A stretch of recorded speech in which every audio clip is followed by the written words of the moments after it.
I hear a lot of people say that they would die for their loved ones, but the question today should be phrased, would you get strong and jacked and healthy for them? Would you do it for yourself? Many people have set a goal this year to try and get in shape, have a jacked physique, and commit to their health. But after a year of starting, 80% have already quit. And most adults don't even hit the bare minimum exercise guidelines. And if I'm being honest, I wasn't always consistent like I am now either. Let me take you back to when I first ever got into the gym.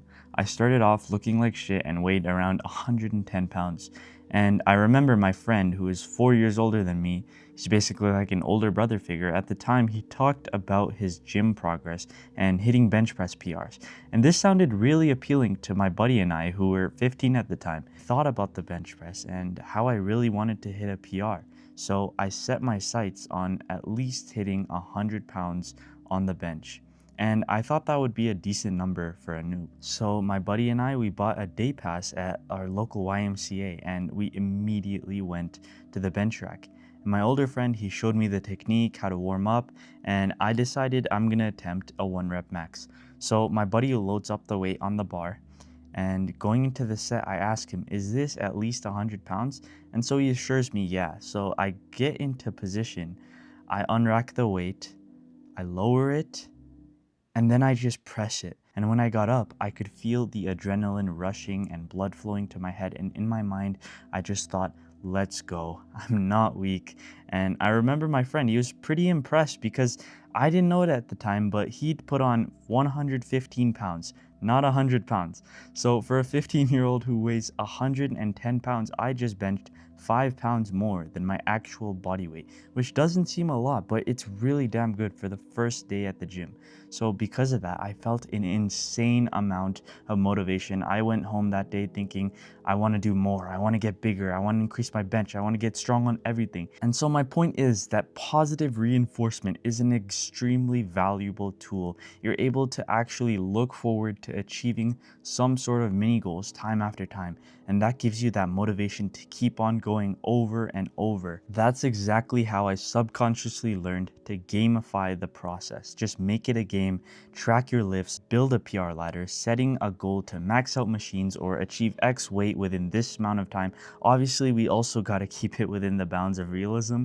You're not going to gain 20 pounds of muscle in 3 months.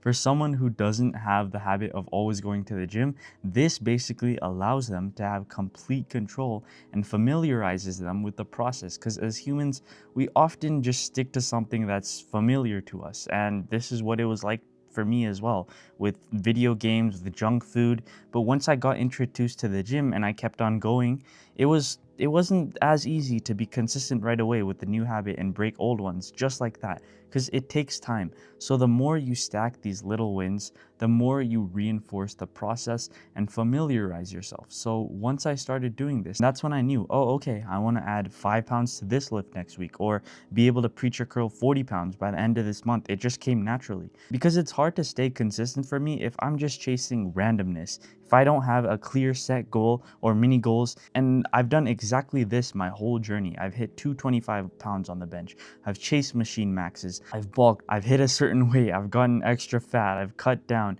And recently I noticed that I felt a lot less motivated these days. So I set my next goal. Now I'm looking to hit 315 on the bench.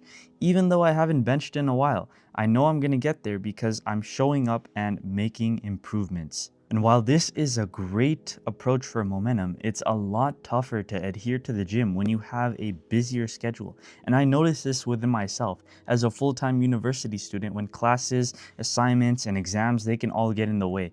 And my conclusion for this is, even if I'm busy, that's no excuse to skip the gym, because everyone is busy nowadays. The gym should feel like something that I can make flexible around my schedule, instead of feeling like a disruption or something that I have to put off. So figuring and programming a split that I can always adhere to is the approach to doing this. So I need to ask myself, how many days can I realistically go to the gym? And it's still okay if it's a small number, like only 2 days. That's fine. That's still plenty and much better than just doing nothing. And the second thing is, how long can I spend per workout on those days? Am I in a rush? Do I have to get home early? Do I have to go to classes or work or anything like that? Once I have that figured out, then I'm gonna try and find a split which follows exactly that schedule while allowing me to hit a muscle group at least a minimum of 2 times per week. So for example, if I could go to the gym only 2 days per week, then I would just do a full body split where I spread the 2 days across the week and try to hit each muscle group that I'm trying to grow twice within that week. With this, I could go to the gym less days of the week. However, the workout for this would be longer because I'm hitting all of my upper parts and lower parts in the same day. And I understand that if the full body workout is a little unrealistic to you, that's totally fine. If you don't have the full time 2 days per week, you could just hit an upper day one day and then a lower day another day within that same week where you're hitting a muscle group 1 time per week instead of 2 times. That is still better than nothing. If I have more days for the gym, then I do have more varieties on splits like full body more than 2 times per week, upper lower, push pull legs. I have access to those 4, 5, 6 days a week splits, and I could do that, and the workout is shorter. So I would try to play around with my schedule and see what works. Maybe you're able to fit in a workout every day for 6 days within your lunch break or something like that. But I want to emphasize opting to train each muscle group at least twice per week if you can. This is the better approach because it's going to give you more gains comparatively to only training it 1 time per week. And you absolutely don't want to overcomplicate it. I found myself being able to stack these wins when I was also doing movements that I genuinely enjoyed. I wasn't able to stay consistent with ones that I didn't. For example, I always dreaded doing barbell back squats and leg extensions, and this caused me to hit legs once a month, no joke. So when building workouts, optimize for consistency first. I'm not saying don't train hard or you should avoid the actual discomfort from the intensity of the set, but push hard on exercises that you like relatively more. So before we do start thinking about what exercise is optimal or what's good, we need to first make sure that we can be as consistent as possible, which won't help if I absolutely dread all the exercises that I'm doing. So I keep doing the lifts that I enjoy if it's still a decent exercise over some exercises, even though it's quote unquote statistically better or more optimal or whatever. Honestly, people do over exaggerate those kind of things. And for the movements I hated, like the barbell back squat, I just switched for a pendulum squat or a leg press because it's the exact same movement pattern, but it feels a way more comfortable for me. Now, once you are able to be consistent, doing only movements you enjoy isn't always the best approach if you're trying to optimize for muscle growth, because there are some movements or variations that just shouldn't be skipped. Like how you can't hit the rectus femoris head of your quads well by only doing squats. You need a leg extension. But I dreaded leg extensions at the time because I thought I needed to do 15, 20 reps and then do a drop set, which is where I go to failure, lower the weight, and then go to failure again 2 to 3 times. And then once my quads felt like they were about to literally tear apart, that's what I thought was an effective set. But it's actually the complete opposite, and my legs honestly could have grown more if I just lowered the reps and if I left 0 to 1 reps in reserve instead of just gaining all that unnecessary fatigue thinking that that would help me grow more. I struggled with that kind of knowledge and ability to program, and that small change showed me exactly why my inputs also matter.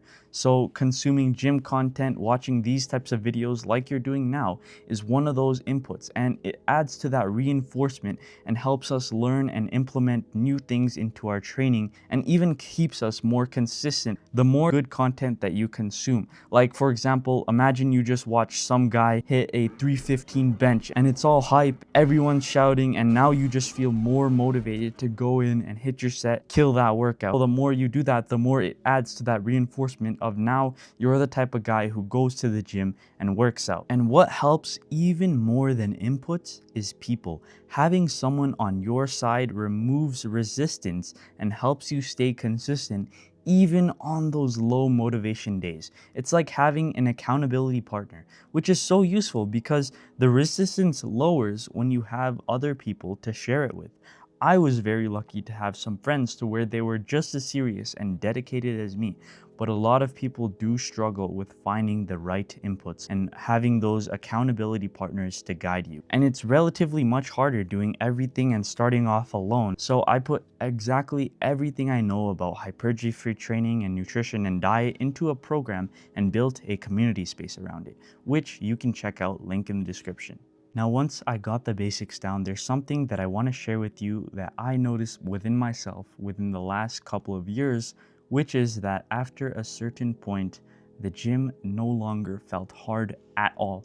Absolutely zero resistance. It felt normal, and some days it honestly felt harder not to go because it's so normalized within my routine and my day-to-day life. It just feels wrong when it's not in there, you know? It's just like brushing your teeth. Imagine you go to bed and you haven't brushed your teeth that day. My conscience is not going to allow me to sleep. It just feels so wrong, you know what I mean? And I honestly find that so amazing because even for anyone, after you get consistent for a while, then just like that, you no longer need discipline to go to the gym. Because discipline is when you absolutely don't want to do something. But now you actually do want to go. And how amazing is that? Which I find so cool that you can just reach that point. And ending off this video, I want to share an analogy with you that I personally really like, which is the point of no return. So imagine the current you is on an island. And when you make progress, you basically swim off that island trying to reach the next island. But what many people do is they swim far out, they look ahead, and they're not seeing any new island or anything interesting in the distance. And they look back at the previous island to where it's supposedly the familiarity and the comfort. And guess what they decide to do? They swim right back. But the point I want to make is that if you keep swimming, you hit a point to where it starts to feel automatic. It's like swimming to the next island. At first, you swim out and you're a little far and you turn around and you see your old island, but you haven't seen the next island just yet. Then you get far out to where your old island disappears and the new one reappears. And this is basically you crossing the point of no return. It's just who you are now, and consistency stops being a fight. It's like an infinite game. Now I know I'm going to be working out even when I'm 60, 70 years old in great shape, and I hope that for you as well. And if you're interested in my full system and my community, the link is in the description, and I'll see you guys in the next one.